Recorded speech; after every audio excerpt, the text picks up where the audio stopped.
Hello everybody and welcome to the Reds Army. This is where we talk about anything and everything about Manchester United. So let's talk about Amorim. Is he going to be here next season or will he be sacked during summer? Are we going to get a new manager next season or are we going to continue down with Amorim? And something else, is this job too much for Amorim and did he bite more than he can chew? We'll talk about that in a minute. If you're new here, kindly take a second to subscribe. It only takes a second. And as you can see, it's a new channel. We're trying to grow. We're trying to reach as many people as possible. We just want to create a community where people like you and I can come and talk about football after having a busy day working on our lives. So let's get down to it. Is Amorim the right manager for Manchester United? Well, there are people who believe that he's not, and they believe that INEOS made a mistake by bringing in Amorim. But one thing I've come to learn is that every Manchester United fan believes that, or actually agrees that Ten Hag had to go. Ten Hag's time at Manchester United was over. He needed to go. He had lost the dressing room. He had lost the respect of the players, and he was actually collecting fewer points and a series of very bad performances on the field, which has actually continued to hurt Manchester United up to this particular moment. But his replacement, Ruben Amorim, is a hot topic with Manchester United fans. If you ask them, I mean, if you interview 10 Manchester United fans today, at least 4 of them believe that Amorim is not the right man for Manchester United, and they believe that he is playing tactics that don't suit our club, foreign tactics, and he's stubborn to a point that he doesn't want to adjust and actually adapt to the Premier League. And then there is another group of fans who believe that Amorim is actually the right manager for Manchester United, only that there are people who are sabotaging him, and these include the owners and perhaps even the players. So let's talk about that. Who do you think? Let me first hear your thoughts. Do you think Amorim is the right manager for Manchester United?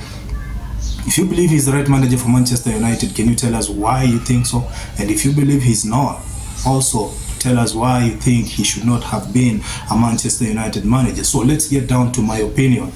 Listen, being a Manchester United manager is not an easy job. I mean, we have seen high-profile managers come to Manchester United and fail to deliver. Look at what happened to Jose Mourinhoe.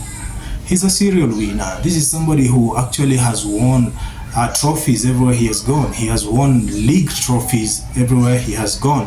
So it only made sense that if he took over at Manchester United, he was going to win us the first Premier League since Alex Furgason retired.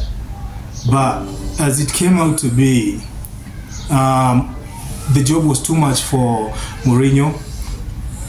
He had the freedom, but not too much of a freedom that a manager would actually need or would actually require to build a club like Manchester United. Because at the moment, Manchester United is actually sinking. We are at the lowest level we have ever been. Okay, not just in terms of league position, but in terms of even the infrastructure, the management, everything about Manchester United is actually failing. So this is not a job for one person. A manager, a football manager, is only responsible for his players. His work is to make sure that his players put on a good performance and that we keep winning points at the end of the season so that we can improve our position and even compete in some tournaments like League Cups, the Champions League, and even Premier League. But the manager's job is not to rebuild the entire club. He cannot be in charge of players and also in charge of recruitment, in charge of everything. He cannot do that. He needs a team of people around him. That's why this job, the Manchester United job, is too much for even the most experienced manager. So if you bring in Guardiola today, let's say Guardiola decides to leave Manchester City for any reason and decides, you know what, I'm going to take on the Manchester United project. Let me see if I can save them. I want to build a legacy. That's just hypothetical. I'm not saying he's going to come, but if he decides to come, even him, he's going to fail at Manchester United. Why? There is no structure, there is no support, there is nothing there. It's like walking into a forest and you are told that you have to find a way to survive overnight in that forest with nothing but just a stick. and you don't know what's going to happen to you at night. You don't know how to put on you don't know how to light a fire, you don't know how to build a shelter, you don't even know how to catch dinner. That's the equivalent of every manager who would take on the employment of being a Manchester United manager. That's what they are walking into. Nothing. There is no support system whatsoever. The owners are so disconnected from the club to a point they take months for a single transfer to complete. Sometimes they've even gotten to a point where right now they are not authorizing transfers because they are worried of spending 8 million to bring in somebody like Tell from Bayern Munich, and he opted to go to Tottenham Hotspurs. And you wonder, why is this club sinking? There is your answer. Well, there's your answer. Manchester United is sinking not because of the football managers, not because of the players. It's sinking because of the owners. We'll talk about that later. So let's get back to the point. Now, Amorim came in after Eric Ten Hag. And Eric Ten Hag had around 3 seasons. Okay? And there is usually an expectation whenever a new manager is brought into a club. People usually expect that the players will try to impress the manager, and then there will be a boost in morale, and then the players will actually give 100% and will have a series of good performances, good results, and then maybe you can improve your position. This is what actually happens with every manager. Look at what happened to Ole Gunnar Solskjaer. The moment he came to Manchester United were flying high, man. We were scoring for fun. Everybody was scoring. Pogba was playing with a smile.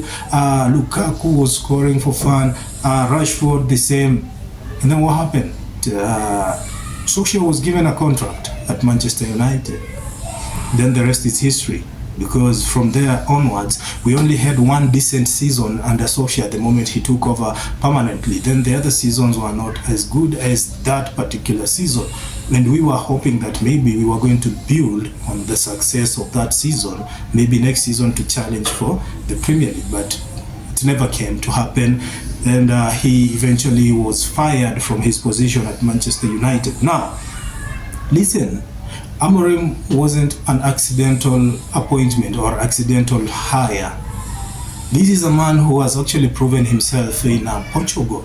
He has proven himself by improving Sporting from the position he found them and the way they were playing, and now they started playing good football, attacking football, and they were actually winning. Now that's what happened. That's the reason why Amorim was actually recruited, and there were also stories that he might be in line to take over at Liverpool after Klopp decided to leave Liverpool. And the fact that he was receiving all this attention proves that this is a good manager. And the fact that he was even being considered to take over at Liverpool proved that he is a good manager. Now, the problem is that he walked into a very disjointed team, a very disjointed overall club, and nobody actually cares about football right now at Manchester United, not even the owners. I mean, look, we are going from bad to worse. By this particular point, we never thought that we will still be owned by the Glazers, especially when they said that they were going to put up the club for sale. We thought that we were going to have new owners, but the Glazers are still here. Then we thought that INEOS, when they took over the sporting department, we thought that they were going to improve. They were going to see better results, better recruitment, better structure, better support to the manager. Well, yes, the managers have been given money to recruit players. Look at what happened to Ten Hag. He was given over 200 million. Now, the problem is the recruitment area. These people are actually not going after the players who fit Manchester United profile. Okay? Man United right now, we don't have any structure. We don't have any foundation whatsoever. We don't have any foundation we can say that we are building our team around these players. We don't have a base. In short, we don't have a base. We don't have it. Look at teams like, it's all about continuation. Look at what happened to Liverpool. They had Klopp. They were competing. They were actually in the Champions League. Look at them right now. They just changed the managers and they are going to win another Premier League trophy. Yes, Liverpool, the biggest rival for Manchester United, they are going to win another trophy, a Premier League trophy.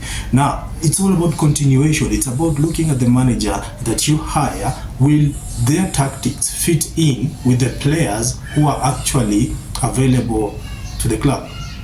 Or will they require a squad overhaul and bring in more players, which is going to cost the club more money? It's all about that. But we don't have people who think like that at Manchester United. They don't think like that. They just think about making statements, you know, buy these players for 80 million so that you can make a statement. All right, you brought in a player, but does that player fit the manager's tactics? Well, if the player doesn't, then you're just shooting yourself in the foot. That's exactly what Manchester United is doing, being run by people who don't understand football. That's why we are here. We are where we are. So let's go back to Amorim. Personally, I believe Amorim is really a really good manager. He can take on any position, he can take on any task, any project, and probably he can be successful with the majority of the projects that he takes on. Now, Manchester United is a different animal altogether.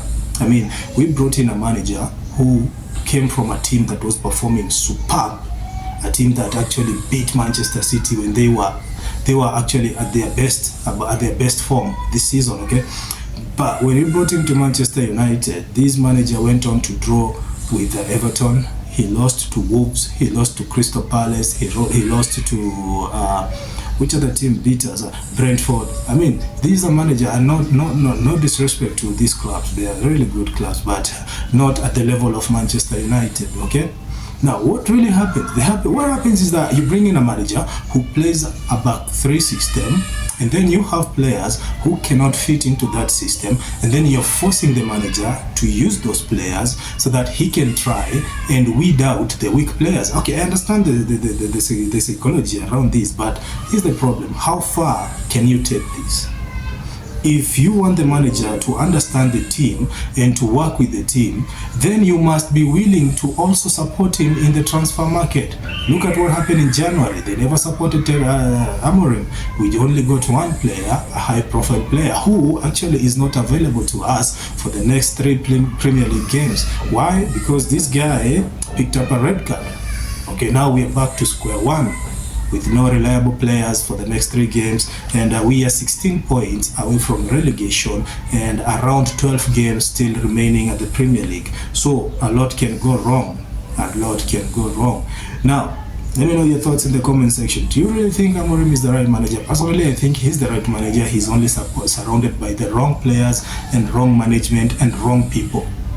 If we can change the players, bring in the players that fit into his system, his preferred players, then maybe we can start to judge him then. Now we are judging the manager based on the players, based on the performances with the players that were bought by the previous manager, whom we sacked 3 or 4 months into the season. And yet here we are trying to cut off heads and trying to hang people in the dry so that we can massage our ego. I don't really think there's something wrong with Amorim. I think we should give him time. We should allow him to bring in his own players, build his team, and maybe then we can start judging him. Okay, I think it's too early to judge Amorim right now. Let me know your thoughts in the comment section. Do you agree with me, or do you have your own opinion? I'd love to read your opinions in the comment section. Also, take a second to subscribe to this channel. It's a new channel. I'm sorry for sounding like a broken record, but it really helps the channel. It helps us grow. It also motivates me to make more videos like this. I appreciate every effort from your side, and I love you, and I'll see you in the next video. Take care.